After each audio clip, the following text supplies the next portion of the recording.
Oh shit. We're back again, people. We are back again. Sturdy slashers. We're here for Waxwork. Yeah, and this was one of those pods where it was legit random and spontaneous. Mick hit me up. Sturdy, you want to do an episode tonight? And I was like, you know what? Why not?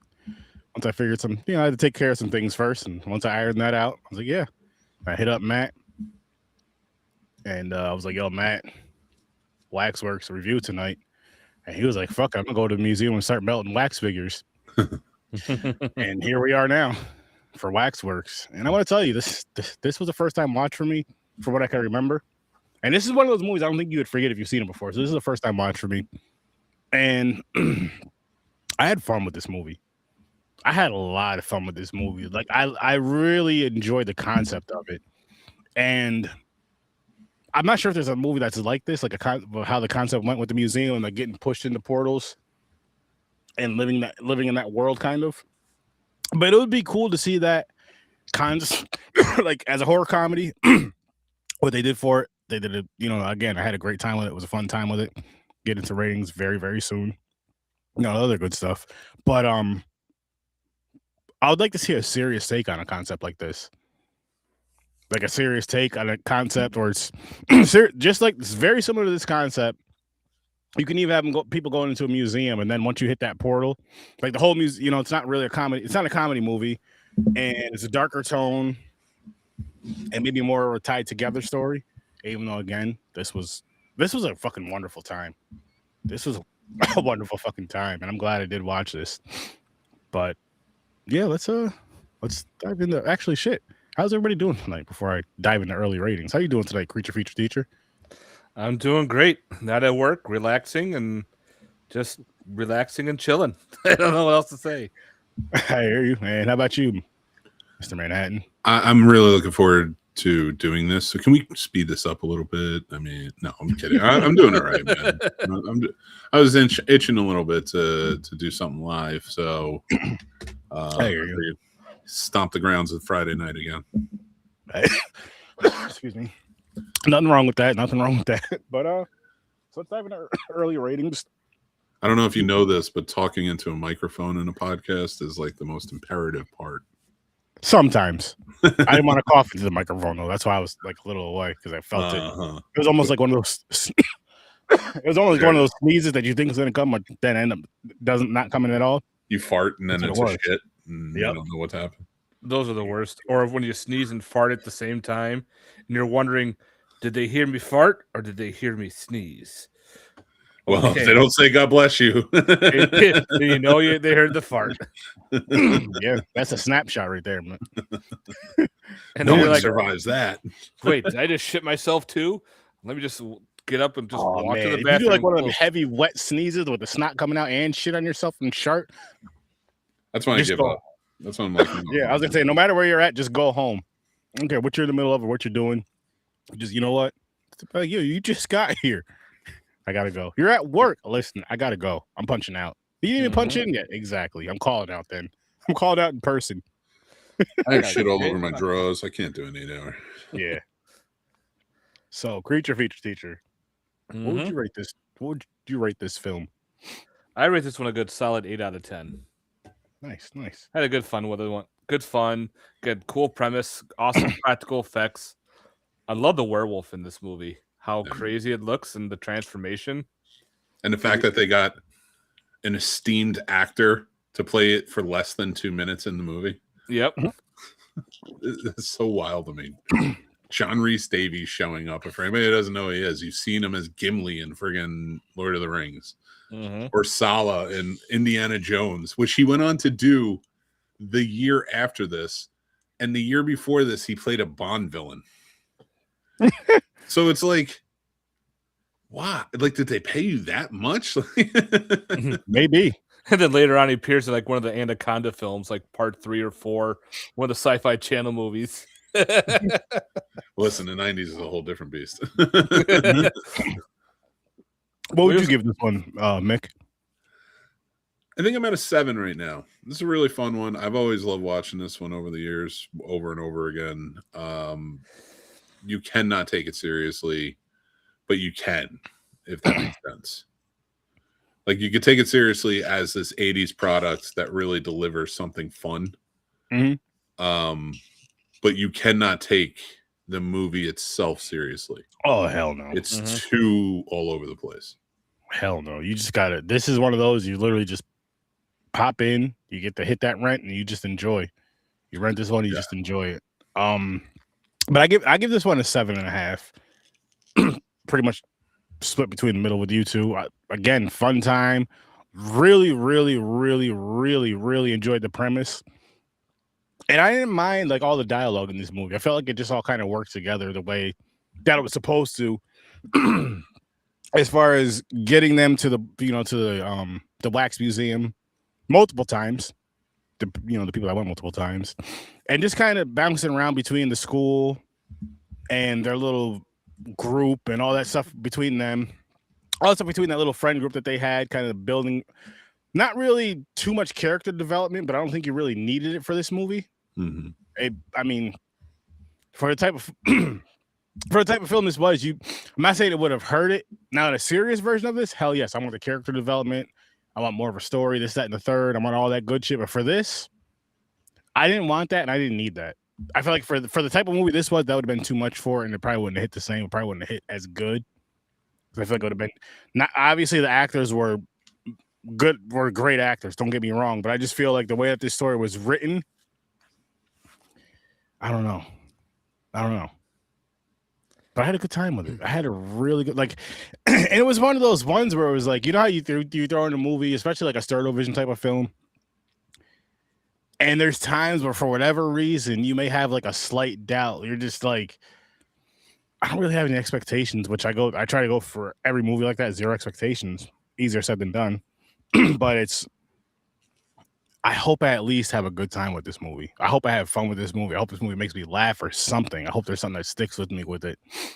I understand it may not be the greatest movie as far as like a movie, but oh man, they did such a good job with just like you mentioned earlier, creature feature with the practical effects in this, which just makes me like watching newer stuff now. And how I'm not saying they don't use it at all, but nowhere near as much, and it hurts. They shoot a baby and a bat in the face in this movie. Like on 2 separate scenes. It has to happen sometimes, man. In movies like this, it has to happen. It made sense. For this, it made sense. And I don't want to give any context to anybody about like the baby or the bat and why they're there. But it's just one of those random things that like a cult classic had in the 80s that just was fun, and it was meant to be fun and funny in a morbid way, but like you also are like, yeah, no, I get this. I get what's happening here. So and I enjoy it. So I like that this movie does deliver on that sort of that feel of like I honestly think like a movie like this in the 80s, those horror movies that we all tend to like gravitate towards. Now, I'm not talking not just the big ones. Like we know those. We know why those are popular. I'm talking about the cult classics like this that people may have found in a video store or, didn't really find it in theaters in its heyday. And it's just one of those ones I think when people are talking about how fun 80s movies were. And they were. I talk my shit about the 80s movies sometimes, but they were fun. It was a fun decade for movies and music and all that stuff. And this is one of those movies that I think the acting's not great. The story's not great. There's a lot of holes. There's a lot of issues with it. The acting, going back to that real quick, and some of the decisions that were made in there, like Zach Galligan, who was in this Gremlins. Is a year before A New Batch, and he was in Gremlins in '84 and such, and like he's not a bad actor. We've seen him in other things, but he is blatantly overacting in this. Like he gets so mad when things don't go his way. Spoiled, and I know he's playing spoiled rich kid, but it's like this almost feels like a group of theater kids got together to make a movie. And I know they're not, but like just a community theater house of kids came in and they made a movie, and like there's an overacting to it because the theater you tend to project, and that doesn't translate well when it comes to filmmaking. And I feel like that's the level we were getting here. And then you add David Warner, and then you add John Rhys Davies, and like all these people, and you're like, this is a weird one, but I love it. I love every element they threw into it, and it's a weird mix of people that are in this movie.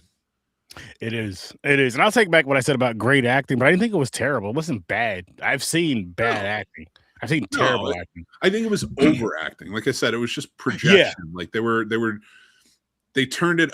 Maybe everybody should have been at a 5 or 6 while they were doing this, because I don't think anything that happened until like the end really pushed the fear element to 10. But for a horror comedy like this, they pushed it to like, they're supposed to be at a 5 or 6, and they jumped in at an 8.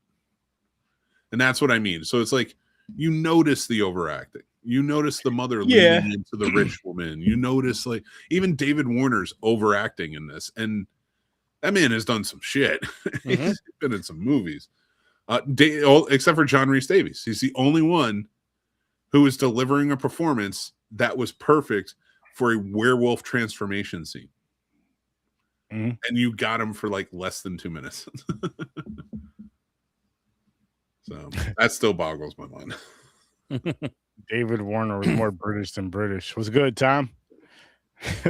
He's not kidding. It was weird too with John Rhys Davies. He was in a bunch of weird 80s films that people never even heard of horror films.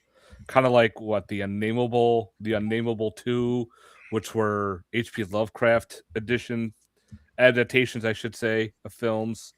He's got small roles, and he just started building himself up. It was kind of weird seeing him in all these different roles. But hey, if he needs the money, go for the role. Listen, I have no argument against it. I mean, the guy was in 291 movies. Like, you're going to be in some stuff. And again, I love that he's there and he's delivering a great performance. It's just one of those things as you're watching this movie, when you get there and you're like, what the fuck is Sala doing there? Or Gimli, depending on who you're a fan of. Or Sliders, stuff like that. Like, all of these things. And like the acting everyone else does, again, even David Warner, I'm like, why would John Rhys Davies sign up for this? But I say this I just want to say that I say this with affection, because he must really A, love acting, B, love horror. He does a lot. He shows up in a lot of like horror adjacent stuff. So there are no arguments for me. Yeah, and also this predates Indiana Jones and no, it doesn't. Lord of the Rings. When was thought he was in his first one was 81. Oh, it was 81. Okay, my bad. No, you're good. I'm not good with dates. No worries. Oh wow. Because then he wasn't in Temple, and then he was in. No, I wasn't done again. Right. So I see where you're coming, because he didn't show up in Temple. It's why wasn't he there first of all? Jerks. He wasn't invited to the buffet. No eyeball soup, no monkey brains. He's like, nah, I'm on a diet. Yeah, he's like, I'm gonna chill, eat the dates. Yep. Sturdy doesn't recognize that one because he hates Indiana Jones. I do. How do you hate Indiana Jones? I won't say hate. I knows. I could say maybe okay. The Crystal Skulls, sure, but the previous 3, come on. No, I don't like any of them anymore. We did them on. I said this before. We did them on Popcorn and Pints a few years ago. I think I rated them all like a 2. What? I'm just over them. He's stoned too much. Did you watch them all? Yeah, we did. Well, we did the 4 at the time. We either did 4 or 5. Yeah, I watched the last one at the time. Eventually. Put that on the list. But I'm not excited about it. Oh, you'll be fine. You'll love it. You're gonna be all in.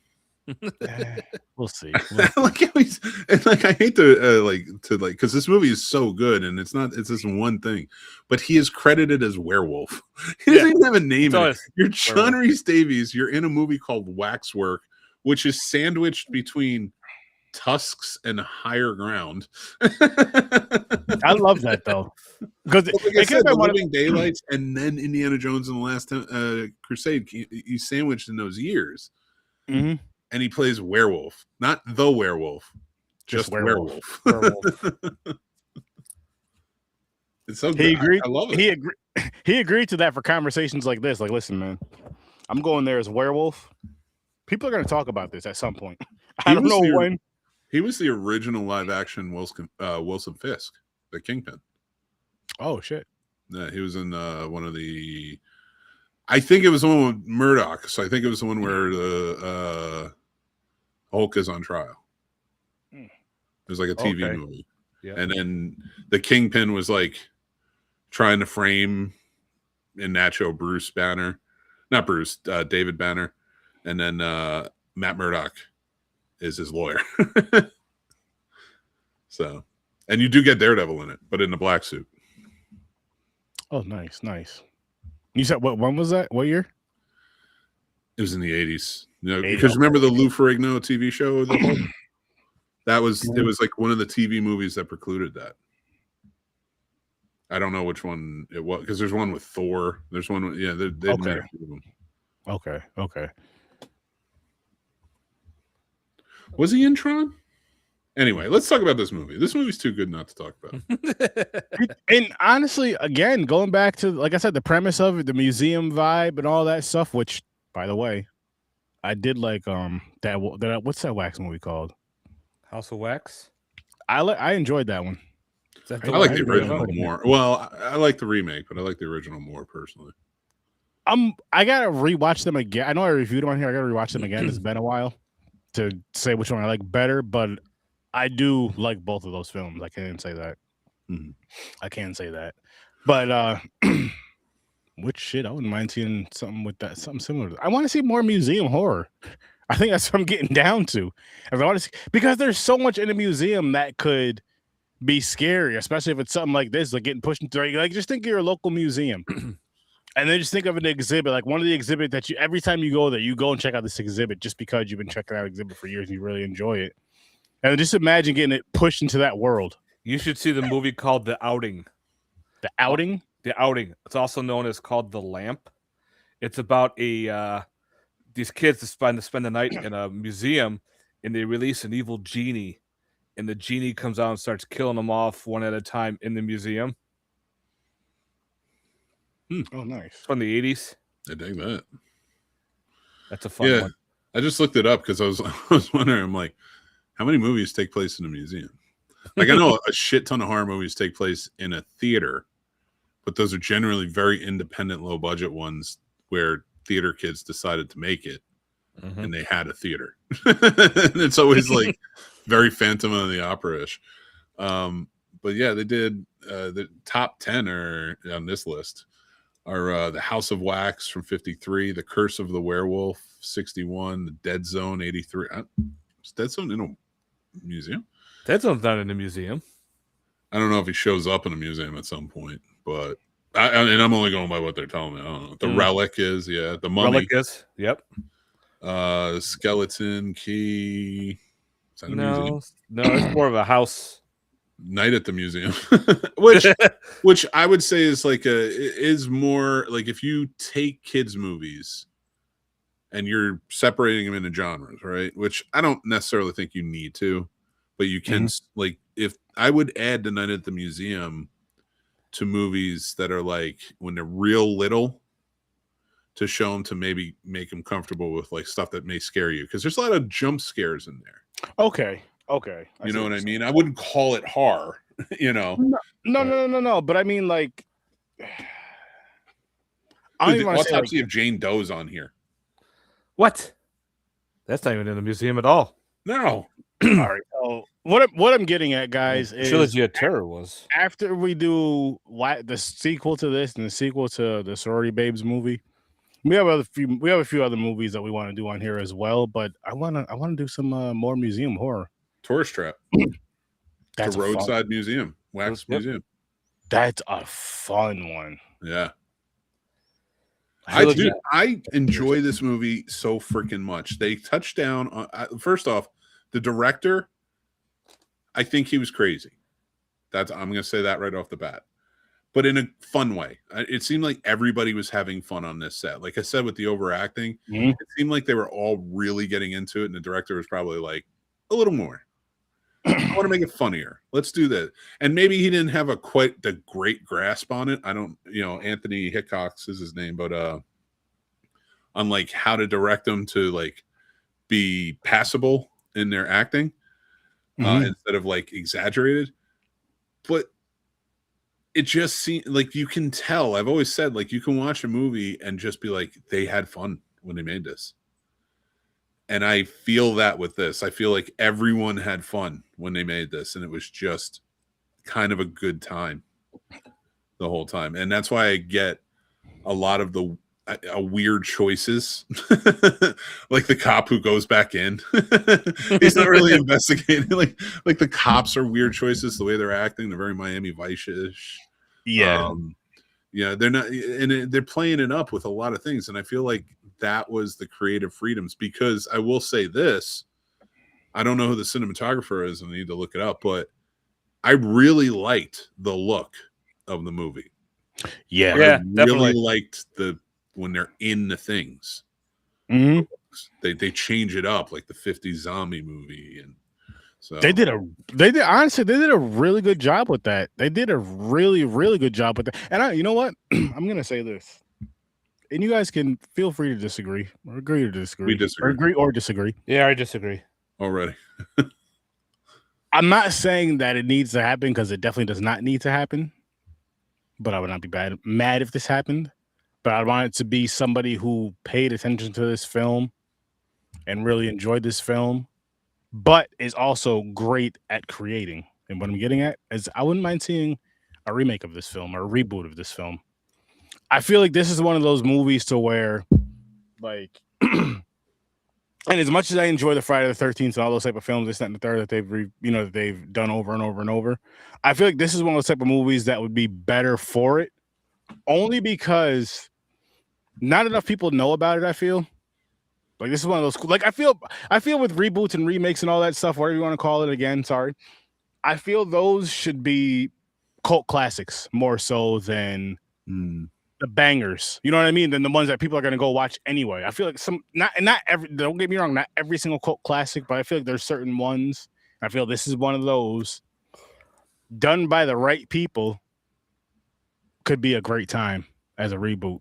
Not only do I agree with you, I think this is also one of those movies that's in the horror genre that if you're looking to get somebody into the horror genre and they don't, like, they kind of like, they've seen horror movies, those people, they've seen them, they like them, but they don't know enough about them, so maybe they didn't latch on. And if you want to watch something that may make them like interested, popping something like this on could be helpful, like, because you're gonna laugh, you're gonna poke fun at it, and that creates the conversation. Like when you're watching Nightmare on Elm Street, most people are like, I want to see what happens. True.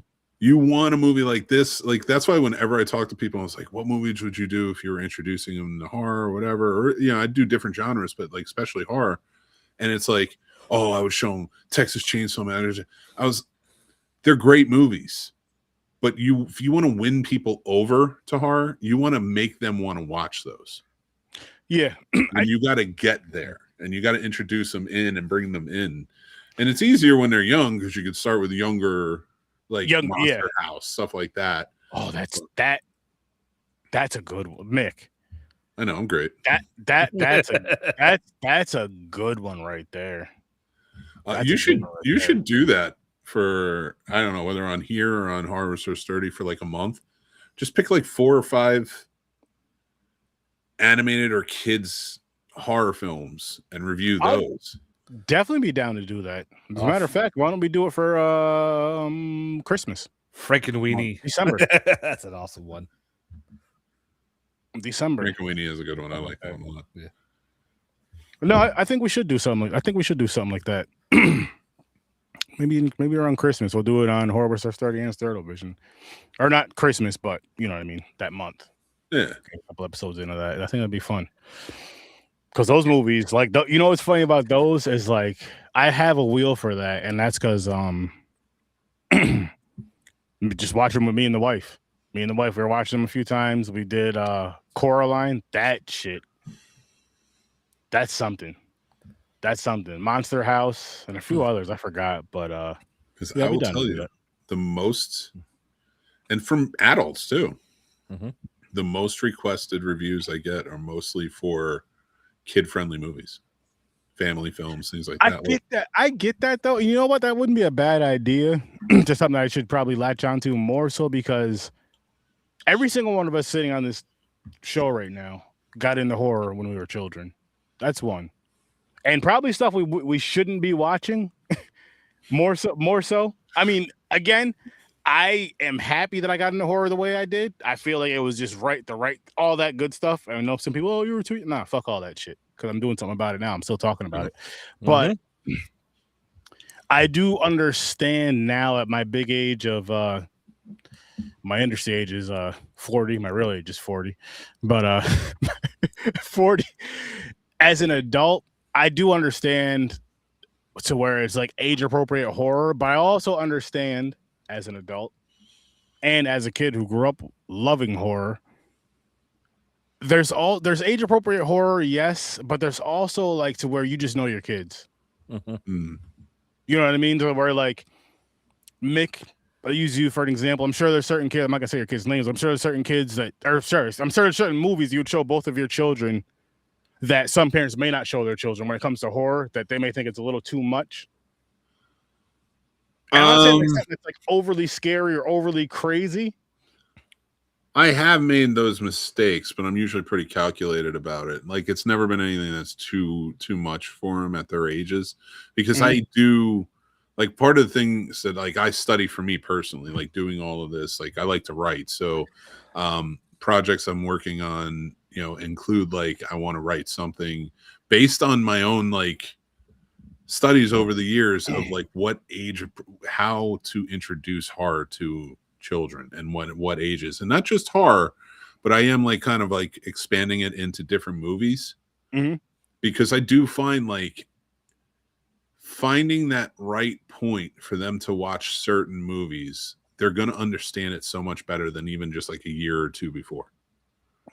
Very and true. So I'm very much like I want to like kind of like really solidify that, you know, with my choices that I put forth for them. Like I'll show them things like Flash Gordon. Now I've watched Flash Gordon, Highlander, all those movies from back in the day, back in the day when I was far too young. And I'm at a point now where I'm rewatching things and I'm like, or watching them for the first time, thankfully. And I'm like, thank God I'm watching this in my 40s. I understand so much more now. The Godfather in my teens is a very different movie from The Godfather in my 20s, from The Godfather again in my 30s, from The Godfather now again in my 40s. Because with that, I do feel like with your experience and wisdom and things that you grow with, it really helps you to understand stories better, because I think it allows you to be more compassionate and empathetic with all characters involved.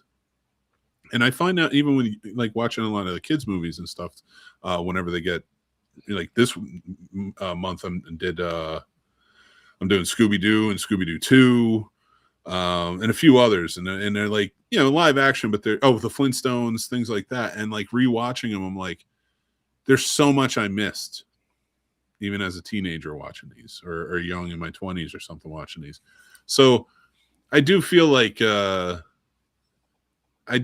need to hold off on certain things, and it will help. And that does correlate with horror in a big way, only because you're not going to appreciate some of these great horror films when you're 10, when you're 11. And you're going to get scared. It's going to affect you because your brain's developing. You're a kid, and there's a lot of heavy things in this, especially anything made after 2001.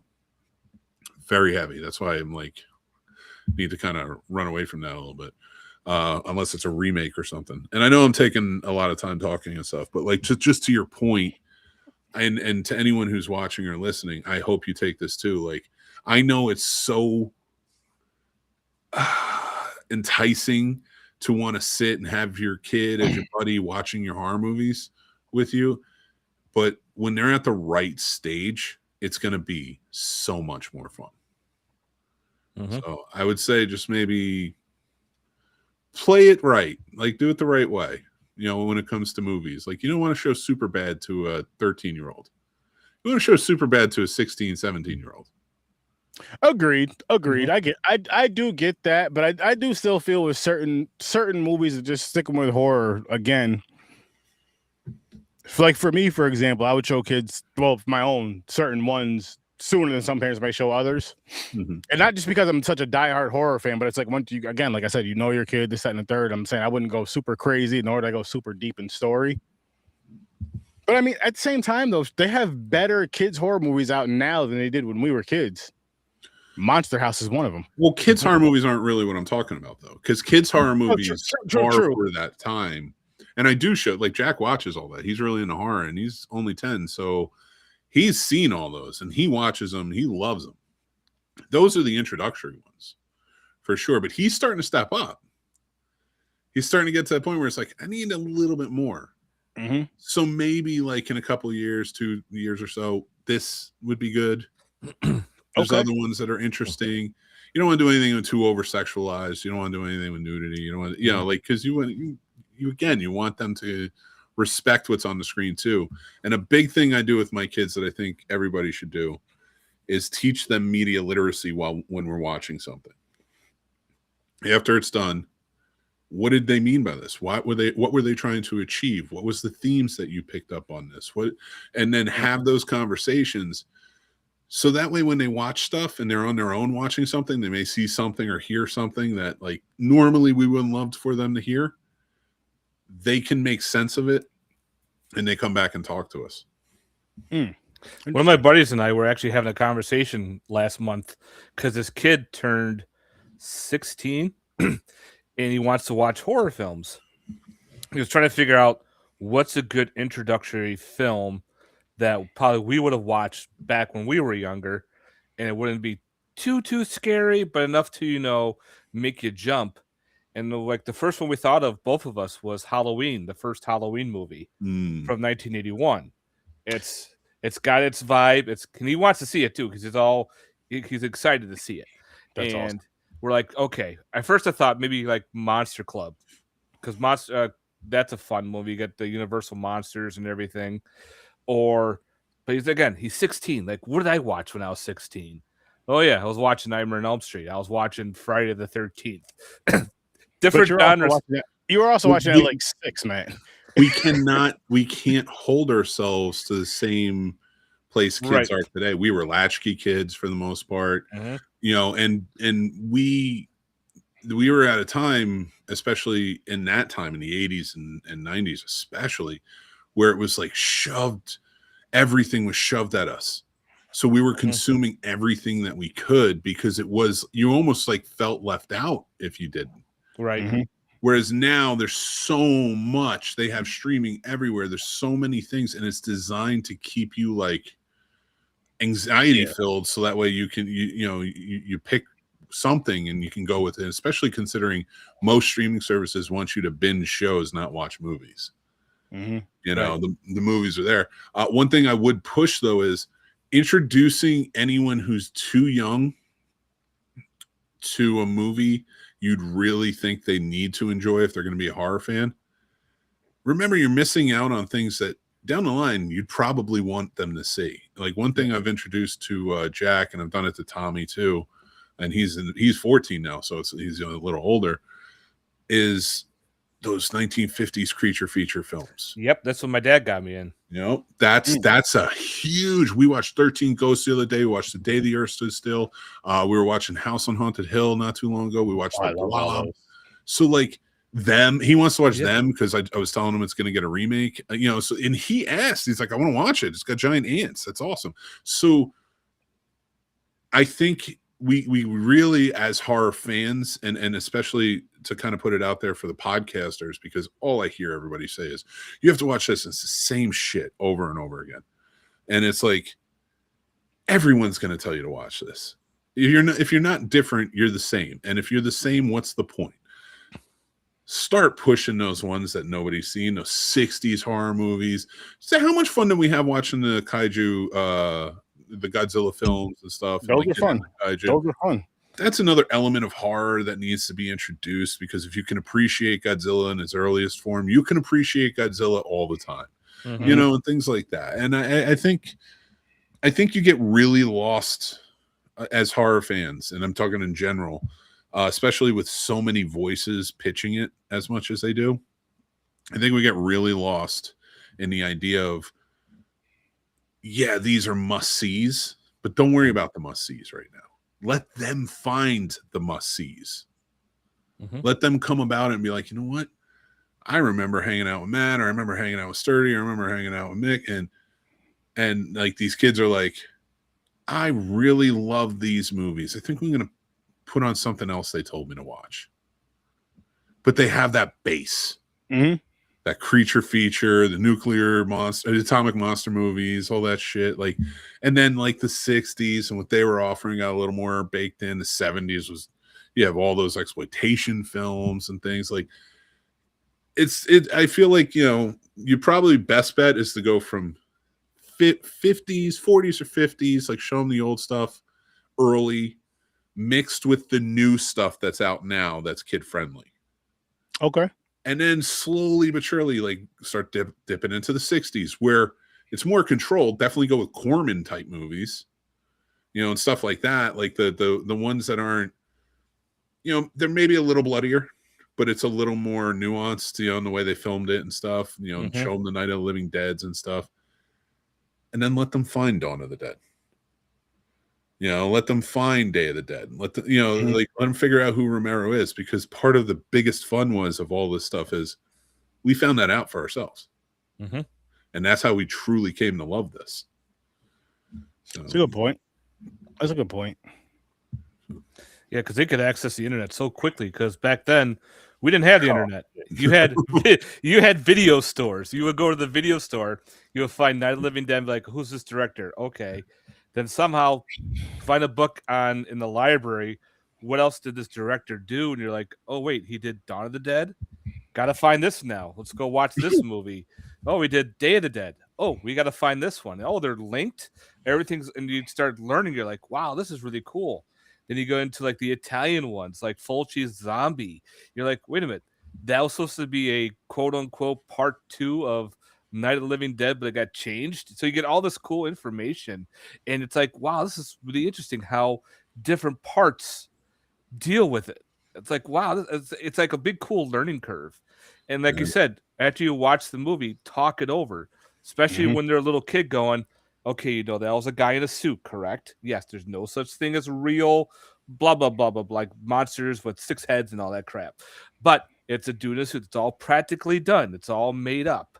So you don't really scare them going, okay, because a buddy at work, his wife showed his 6-year-old the first It movie. I'm like, oh, that's not a good idea. And it fucked the kid up. He watched no part of horror films. He was like, he's scared to death. I'm like, that was not a good idea. Chase him away. Yeah, like even to your point, like taking a movie like this, I think is so pivotal. Like when we grew up, Fangoria, Famous Monsters, and Monsterland, and a few others that we would get. I got Starlog too. They sometimes talk about horror, but mostly sci-fi. Yep. That Joe Bob, thank God for Joe Bob, reading books, film books, and things like that. Like you really had to, like, we were Encyclopedia Britannica compared to Wikipedia. And even though that information's all there, I mean, how many people don't look up information? So like, it really does rely on like word of mouth and like what we do and pushing all of this. And to your point, don't show it to your kid. Show a movie like this to your kid. Maybe not too young, but a movie like this, because then you can be like, you know, this mummy scene, they're trying to play off the mummy from 51? I think I can't remember the exact year it came out, but or the Phantom of the Opera, you see how they're talking about it? That's based on this. Lon Chaney played him and blah, blah, blah. And then show them that. And, oh, yeah, you see the zombies? It's like the 60s. Let's watch Night of the Living Dead. You can see what it was based on. And now you're showing them these movies, and they have a context. And it's not so much scary to them, because the thing is, you want to be scared watching a horror movie, but you will be. But get there first. Don't be as scared. Be intrigued. And what are the movies that are going to intrigue these kids that come in and be like, oh, I really want to check this out. And it's so easy now because horror doesn't have the taboo nature it did when we were kids. Like if we liked horror when you were a kid, you were a Satanist. Yeah. You know what it was too? I think as a kid watching horror back then compared to now, like you were just saying, and I feel like back then it felt like it was just one of those things where like you knew you were doing something you shouldn't be doing, but you just had that much more fun doing it. Of course, as an adult, you watch whatever the hell you want, as far as horror goes. But especially back then, and now, like you're saying, horror is not as taboo, nowhere near as taboo as it is back in the day. I mean, shit, you go to cons and you see little kids dressed up as Michael, Jason, Freddy, Art, all those characters, and others, and plenty of others. And it's like they know now they may not have seen those movies. Like I have a niece. Since she was a little girl, real little, I think she's like 11 now, but about 3-4 years old, she knew who Jason was, like his mask and all that, but she's never played the game. She's never seen it's just from seeing the mask, seeing it. Like, you know what I mean? Just seeing the mask, seeing the figure of him and all this other stuff. And which is hilarious. I remember I had spray painted her a pink one. And she came over here one day. She was like, this is when she was real little. She was scared of it at first. She was like hiding under the table. So I had to show her, like, no, this is fine. It's okay. It's cool. It's, and she took it. She loved that thing. But yeah. And like, so that I guess that part of it's kind of cool how they know that without seeing the films at all, without seeing the movies, without seeing, maybe if anything, maybe seeing clips, but then they don't see like the actual clips. They see like them walking or doing something like that.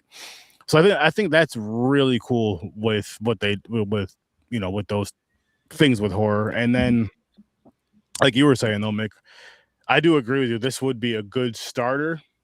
Maybe 10-12 years old though, not 5, yeah. Like I would say like that's the age for like a movie like this, maybe like 12. Earlier, like if you want to get them interested in Monster Squad, watch the not Monster Squad, in the Universal Monsters, watch the Monster Squad. You want to get them introduced into more of like the Indiana Jones type of horror, like the practical effects that we saw. And I'm using Indiana Jones loosely here. I know it's not a horror film, but there are horror elements that are in there. And there's movies that are like that are adventuristic type of horror movies.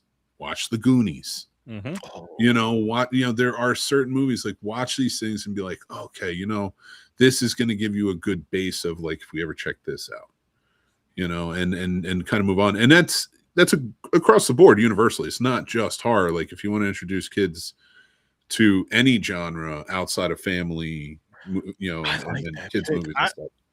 I like that pick a lot, man, because the Goonies, you get that horror kind of element, but you also get that adventure element. You get that, and then you also get the nostalgia. And one of those movies that came out back in the day with us growing up that you just freaking loved and still love to this day.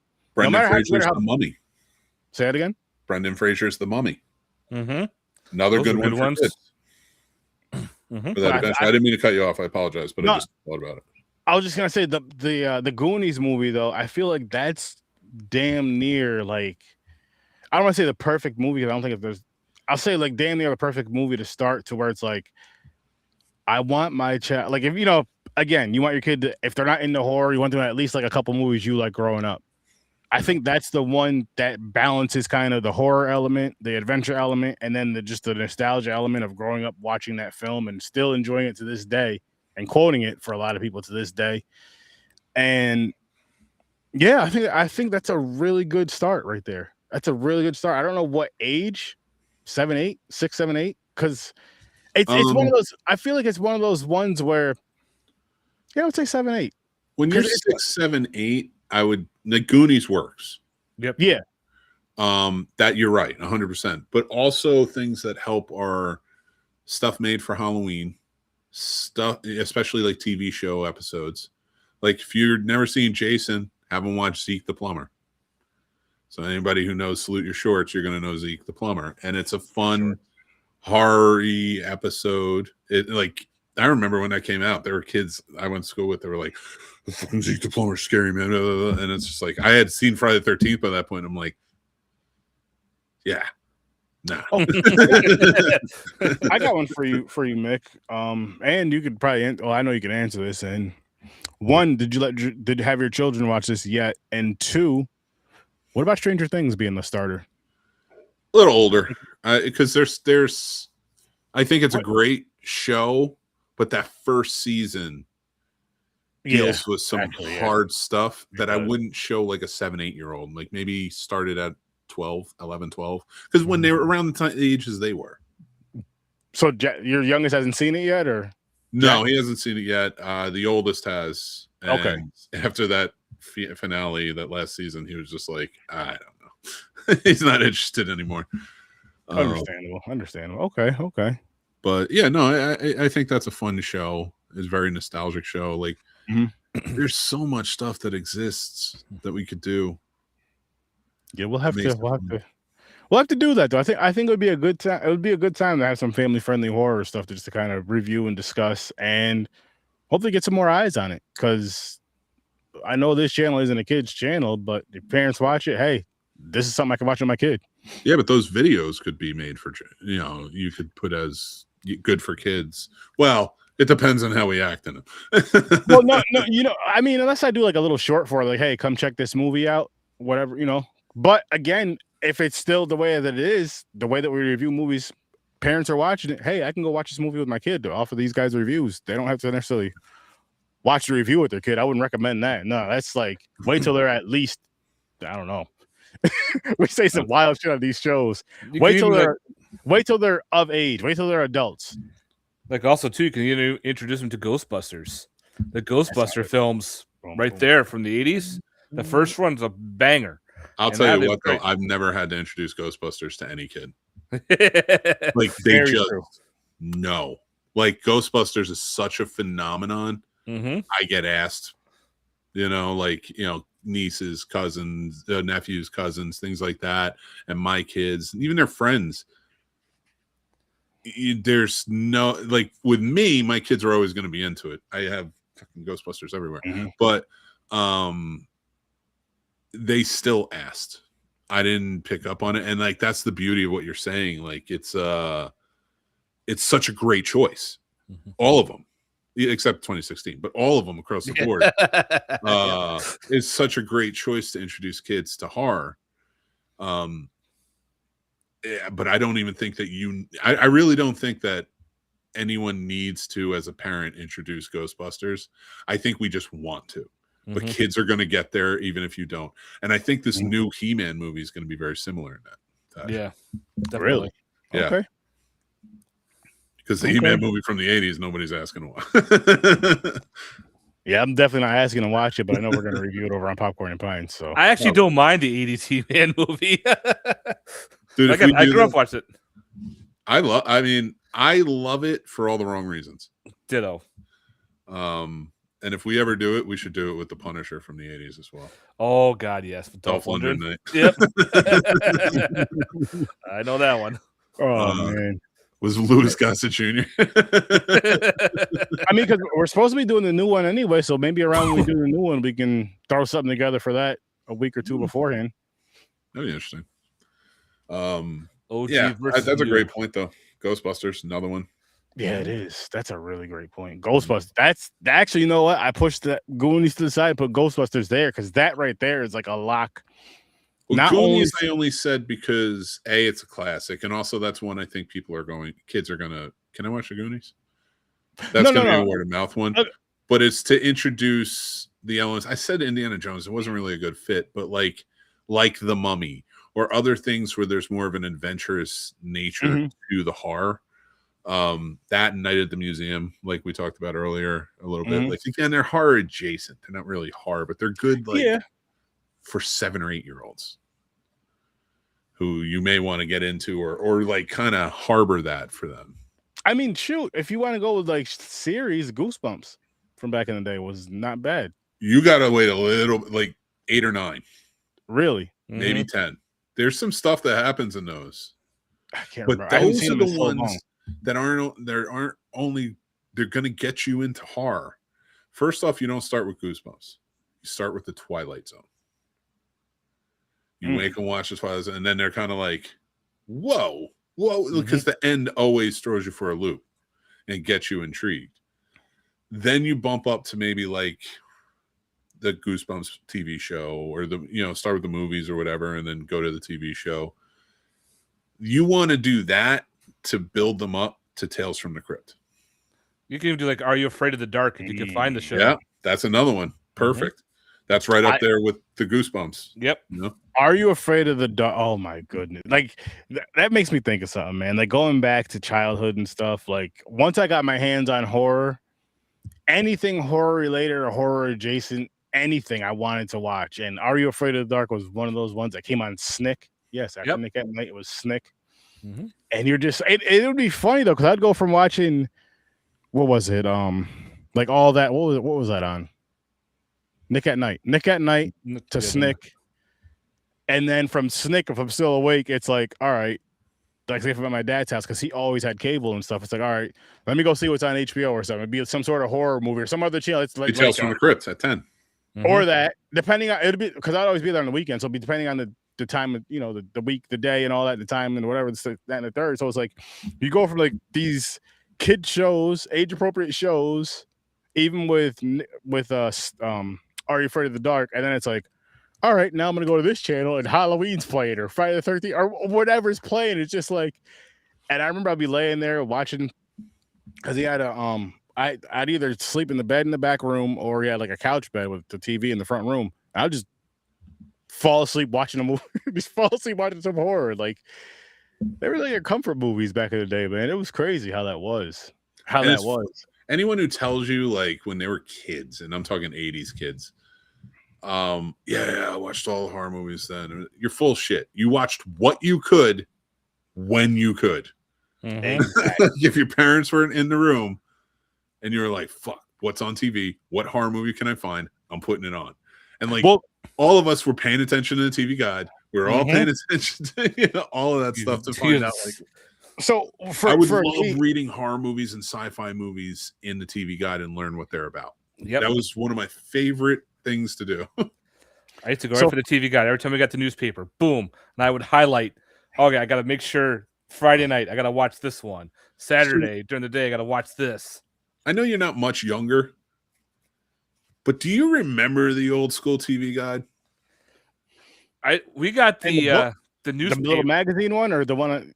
So yeah, they now went a newspaper, but it was like a book that was about like yay big, something like that. Yeah, because it would come in the mail. Yeah. You had to order it. It was one of those magazines, and it was it had literally everything that was going to be on that week on every channel, everywhere you could watch. You could find it. But one of the things I loved is like you had some really fun articles in the beginning, some crosswords, all that stuff. But the artwork, there was real, like sketched or painted art just for the TV guide that was printed up saying, hey, the never ending story is playing. And it's like the fucking kid flying on the goddamn dragon or whatever.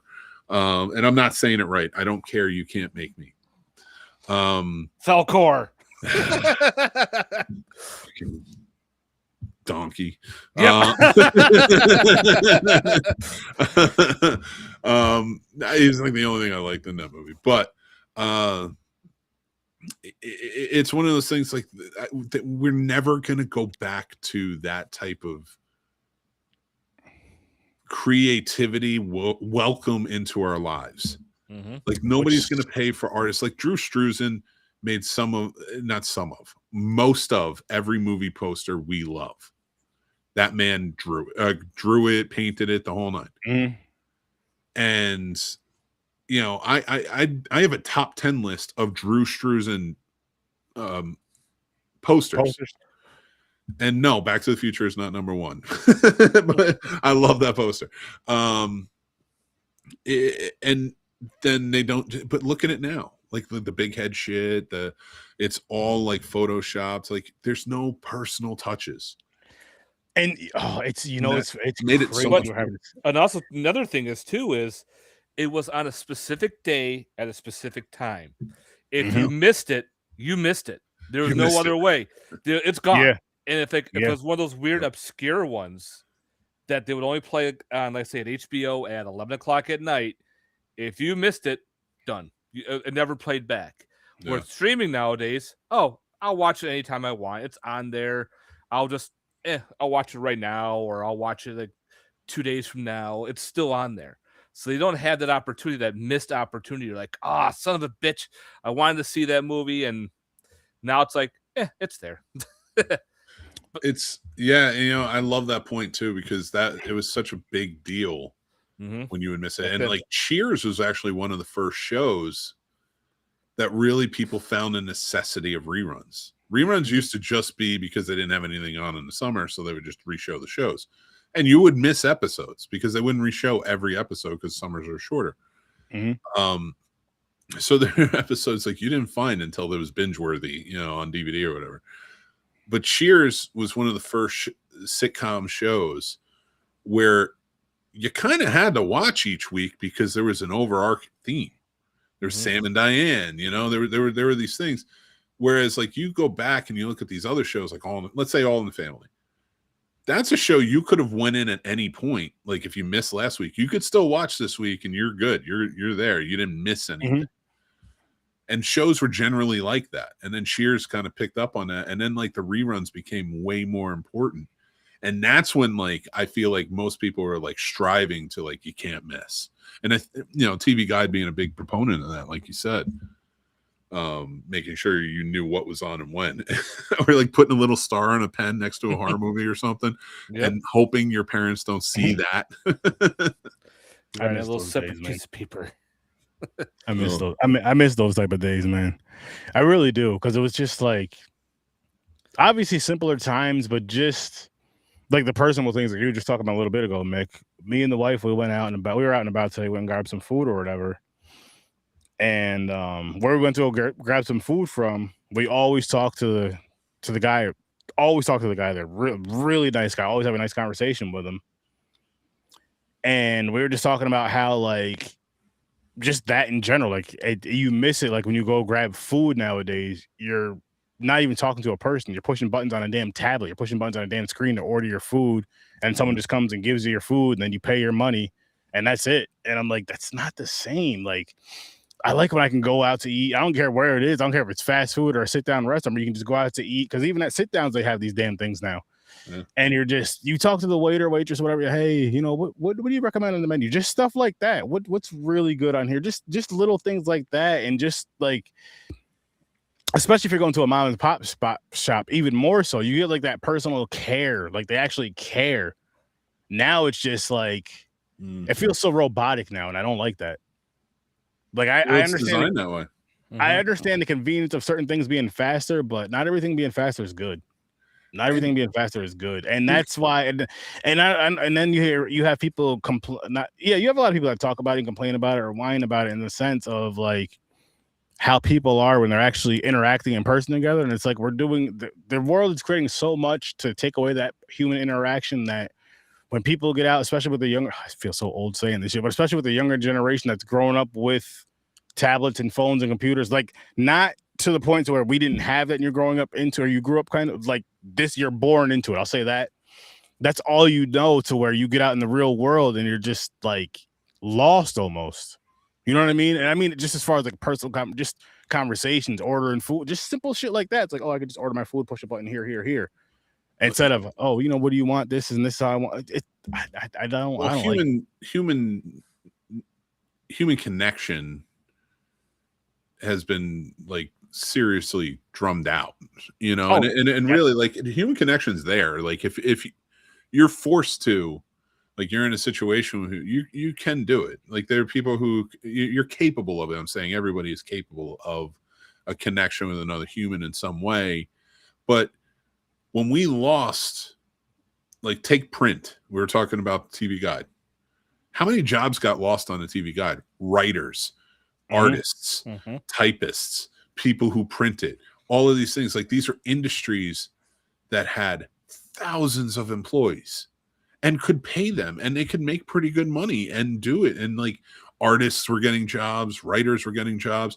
When we had television, even especially the expansion of cable, you had shows going on all the time. Like you had people working, right? And like all these availability of things and stuff that works.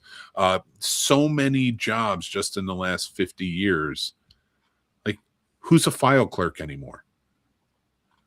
Buildings used to have huge rooms, like data center size rooms in buildings, just random ass buildings, like police precincts, things like that, dedicated to filing cabinets. Mm-hmm. And there were people who had to work in those rooms to make sure that everything was, put away right, filed right. That they don't exist anymore. It's all on a computer. It's all digital. And the reason I'm saying this is like, when we lose these types of jobs, or we lose these types of things that connect us. That's why nobody talks at a movie theater after a movie anymore. You can't talk to a random person you walk outside. I used to be able to. There would be people converging outside, and we would go up to them and be like, "What you think of the movie?" and blah blah blah. Nobody does that anymore. There was a handful of times over these past few years to where we had. You don't count. You talk to everyone. No. This wasn't like that though. Like a couple came to us like talking about. Like I remember. There was an older couple. What movie was it? Well, this one was quite a few. What was the last Halloween that came out? Ends? Yeah. Yeah. What year was that? 1976. It wasn't that far back. Oh, sorry. I think it was you guys were here. 2022 or something like that. Yeah. Either way, I remember leaving. I don't want to remember it. Listen, here's the thing though. I remember leaving out of there with the wife, right? We were talking, and this older lady was in there. And she watched the movie. She came up to us. She was like, that movie pissed me off. And it felt so good and so cool. And when I was in Carolina a couple of years ago, we were talking to people after we left the two movies we went to go see down there, which I thought was cool. But I do miss stuff like that to where it was like damn near after every movie you watched, there's a group of people talking about that movie you just watched. Now, it may be like one or two people, if that. Which 2 to 3 people, I'd say, if that, which sucks. I do agree with that. And again, it's this whole like, I don't know what it is, man. I mean, obviously, it's all this technology and shit, which it's a gift and a curse, but it's just we gotta bring that personal touch back. Look at everything. Look at conversations the way they used to be. Look at even movie reviewers, and I call them movie reviewers now. I call myself a critic because I actually critique films. Not just get mad at and scream about. Oh no, that's like every movie content creator now. They're looking for something to hate, and when they go into it, and I'm not saying I love everything. We've talked about Batman Forever. We've talked about Batman and Robin. I hate those fucking movies. Oh, we're talking about Batman and Robin and Superman and Quest for Peace tomorrow on Popcorn and Pints. So many people, when I post about it, they're like, "Oh, I love those movies," and then any other movie creator would be like, "You're an idiot." Me, I'm just like, I didn't really like them. What'd you like about them? What did you think? You went to see it in the theater, and it creates this conversation, which I love. I enjoy. Yeah. I love when people share their impact on the movie reviews that I do. Just to tag on to what you did say, like if it's somebody that you have a connection with in the whole social media thing, like people that follow Horror Research 30, Sturd-O-Vision, all that good stuff. There is people that comment on the shows. It's where you can kind of joke back and forth. It's like, yo, how can you man, do you even know what a movie, you know what I mean? Like those jokes about it, not like, yo, you're an idiot. How do you like this? You don't know what a movie is and all this other dumb shit to where you're like almost breaking a person down for liking a movie. I'm like, who are you to tear a person down for enjoying something just because you didn't like it? That doesn't mean shit. There's a lot of movies that I do not like that these guys disagree with. Indiana Jones is a franchise right there. You idiot. No. Like that's one where I'm just like, I like you too much. I get it. Well, we could joke about it. That's the main thing. We joke about it. We have fun. I actually hate him a little bit whenever he says it. No, I mean I get it, and but that's the way it used to be, and now, but that's why we always try to bring that vibe, like whenever we're doing this, because that's why we're not making it, because we're not mean and angry about every fucking movie, like everybody's always shitting on something. Everyone to be angry and all that stuff all the time. It's and to have that fake corny character, it's too much. It's too much work. Like it's a lot better just sitting down, watching, just because we're talking films, just watching a movie. And if you want to review that movie, You want to critique that movie? Do it. But you don't have to be angry about everything. You don't have to love everything. You don't have to hate everything. Performative outrage. That's all it is. It's yeah. Like this, and don't get me wrong. I'm not saying you shouldn't be a little performative when you're doing certain things, but don't overdo it and don't be stupid with it, man. Just be honest about how you feel about the film. Don't hate it because the world hates it. Don't love it because the world loves it. Hate it or love it because you hate it or love it, or maybe it's in the middle. Like it's. Listen, there's balance with all this stuff. With the balance of all this stuff. And if you really, really do love movies, then really do love movies and sit down and watch them, critique them, and give your true thoughts on it. Not the most popular thought online because it's going to give you all these numbers and all that shit. For what? Just to have all those numbers? What does that mean to you? How does that make you feel? Like, yeah, of course, cool. You have all the numbers. Good, I guess. I don't know. They're all rich. Yeah, like yes, I would want that, but I want it more. I want it with me being me, not me being, oh man, Waxwork is the dumbest movie in the world. I don't know what idiot would like, and all that other stupid shit, or however you feel about that movie. But it's, and I'm not saying you can't talk shit about a film, but you should at least have reasons to back up and not just a bunch of yelling and all that other. I've probably done it in the past to an extent, but I've gotten better. I feel like people are going to get past that. People are going to get past the cynical bullshit and get angry. That's why I'm like, even when I'm in like a cynical mood or I'm being an asshole, I always bounce back where I'm just like, I know I'm being a jerk. Like, I want to love this and like, or do this or no, I actually, for the most part, my movie reviews, like there's ones I even hate that I'm like, but I found something good in them. You got to find something good in everything. And just like if you love the movie, and it's your favorite movie, it's Back to the Future. My favorite movie is Back to the Future. Is there problems with Back to the Future? Yeah, a lot. Mm-hmm. But in a beautiful way, and I love that fucking movie. So like you're gonna like, but even if like a movie I absolutely love, I gotta find something that there's a problem with. Yeah, or you're not critiquing it properly. You have to be able to point out there's flaws, and that's okay. I still feel good about it, and never diminish anybody else's light on it. Like, if somebody comes up to me, I might fuck with somebody if I know them, like you said. Yeah. They're like, oh, I love that movie. I'm like, you're an idiot. Like, we said that like 100%. Like, that's where we're at. I've done it. And I've done it on shows to be like kind of build up and like have something go on the show. I don't think anybody always like, we knew one guy who just fucking loves everything. And, you prod a little bit when you're on a show. Because you're like, oh, that's stupid. That movie's stupid. Or, blah, blah, blah. How could you like that thing? And like, you want to prod so they come back and you have a good conversation off it. Because it's fucking boring if everybody likes everything or everybody hates everything. And that was always like a fun element for me. But at the same time, don't diminish it. I'm just messing with you. You like the movie. There's nothing wrong with that. Just do your thing. Or if you're talking to a stranger, it's just like, oh, that's cool. It's like, wasn't for me, but what'd you like about it? Maybe I could change. Maybe I change my mind. I'll check something out and I'll see it differently. I mean, I'll use myself as an example when it comes to a subgenre of horror. Vampire movies, I'm not a big fan of, but after watching Dracula and Nosferatu, the newer ones, they both came out 2025 and 2024 and 2025. Nosferatu 2024, Dracula 2025. I was like, you know what? I'm gonna give vampires another chance. I'm gonna go dive into some more vampire movies. I'm even gonna go back and watch a few that I did not like and just try to give it another chance, give it another, see if my mind changes. And if not, that's fine too. In fairness, your favorite genre of horror movies is blowjobs. So no. That's not true. There was one face group page I was a part of. It was a Nightmare on Elm Street group. Holy crap. Talk about toxic. You would bring in, some people talk about the original, and a lot of other people will bring up the remake. Now, me personally, I'm not a fan of the remake at all. I went to the theater. I saw many issues I had with it. And it just rubbed me the wrong way. And in this group, there was this group who've seen the remake first. Like, okay. Then when they see the original, they're like, oh, the original is garbage because it didn't have all this practical effects.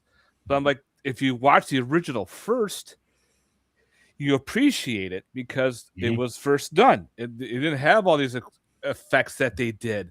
They didn't have all this computer animation they could use. They had to use practical. They had to use all this time and money and space to use what they needed to use for this movie. Because if you didn't have the original, you wouldn't have this remake at all. And it was constant back and forth bickering. I'm like, wow. I'm like, you know what? This is just, I gotta leave. Because it was constant. They just kept rubbing in their face, oh, the remake is so much better, blah, blah, blah, blah, blah. I'm like, nope. I don't think, I hate to tell me why. Why is it better than the original? But they gave me stupid reasons, like, you know, the effects. Of course, this was made years later of the first one. Hello. We didn't have all those effects in the first movie because we had to use all this practical. The look of Freddy. I'm like, the look of Freddy was perfect in the first movie. This one, he made him look weird. Like it just didn't look right. They changed the story around. They added different elements. Where in the original, he was just a child killer. He killed kids. In the remake, he was a child molester. And like, ugh, I don't want to see that. That changes things. Yeah. And you add other characters in the mix, and you're adding certain scenes from the original. Like you had the guy that dies in the jail cell, the original girl that dies, you know, she's up on the walls.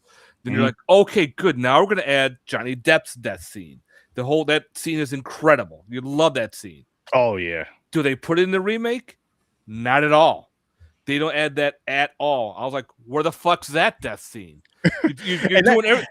You're all pumped for it. You're like, oh, this is gonna be great. The special effects ain't nothing. You're just like disappointment. Then you had other crap. You're like, oh, this movie is just. It just rubs you the wrong way. Then when you talk to other people, like, why'd you like it? I liked it because of this. Okay, maybe because you like certain elements. All right, that's fine.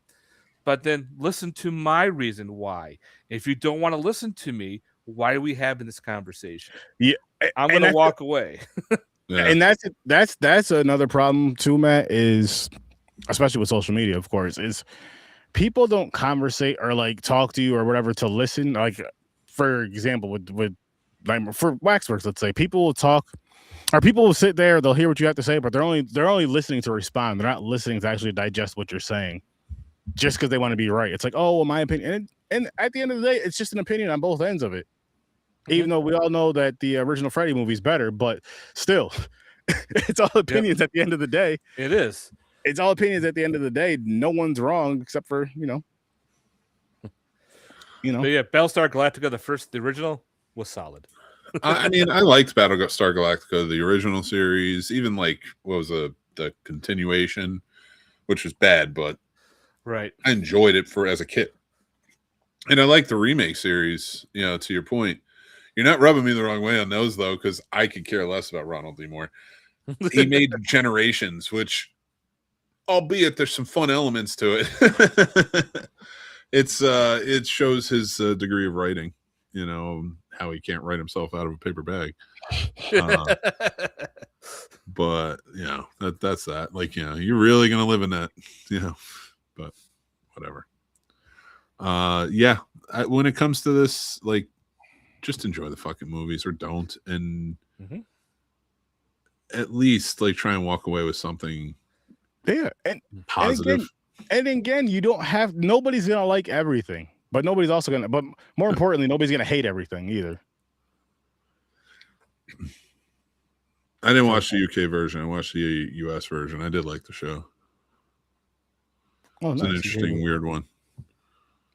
And which one was this again?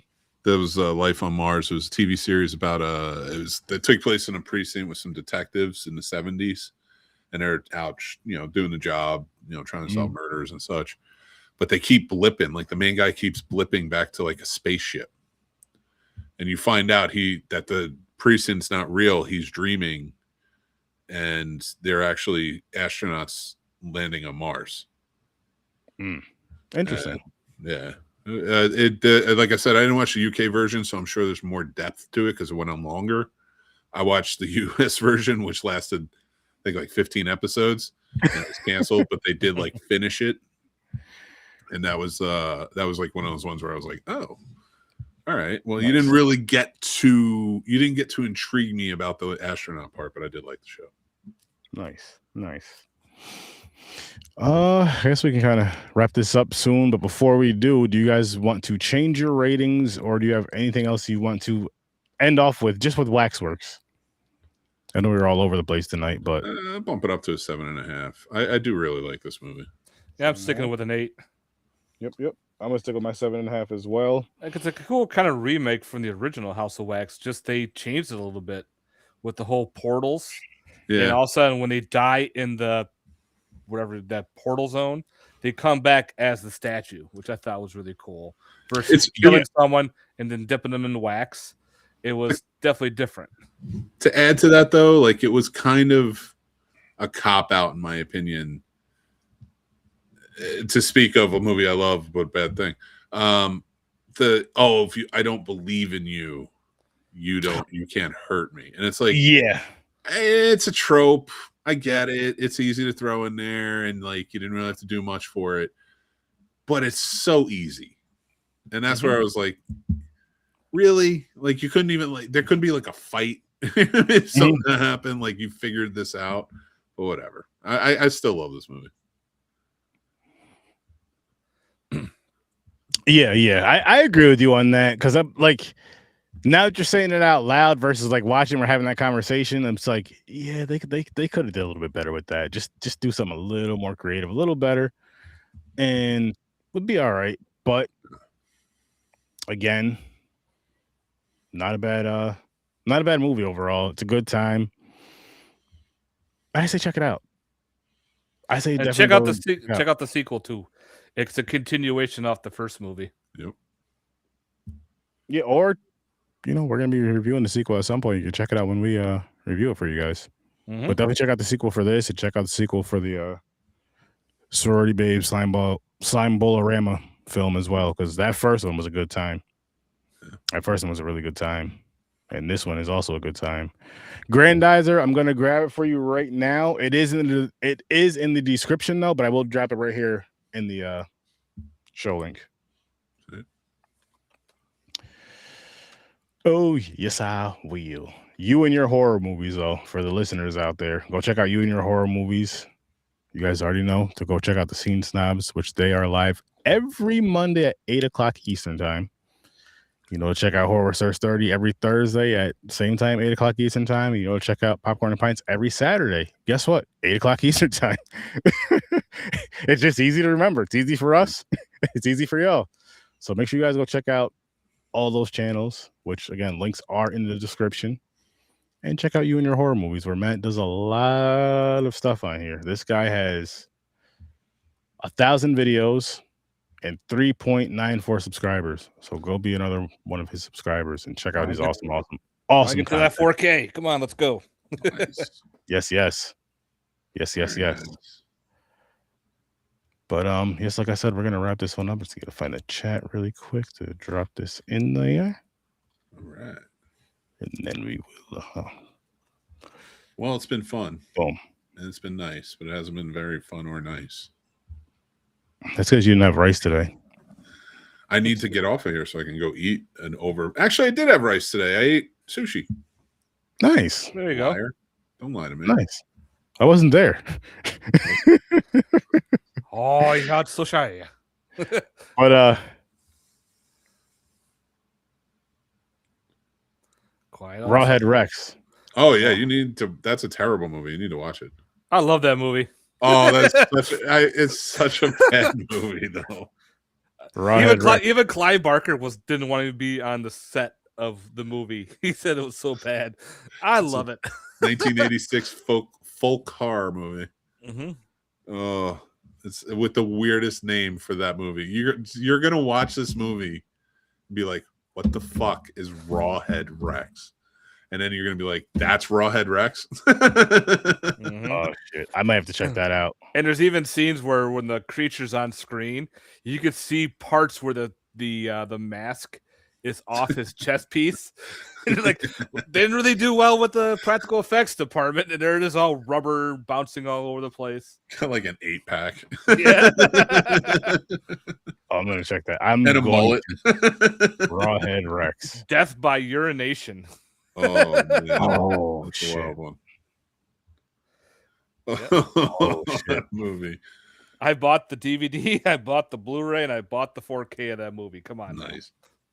man. I love that movie. That movie's fun to watch. Yeah. It's a bad but fun movie. Got it. I will have that saved. We will be checking that one out. But we're gonna get going though. Appreciate everybody swung by. And if you didn't catch the live, catch it after.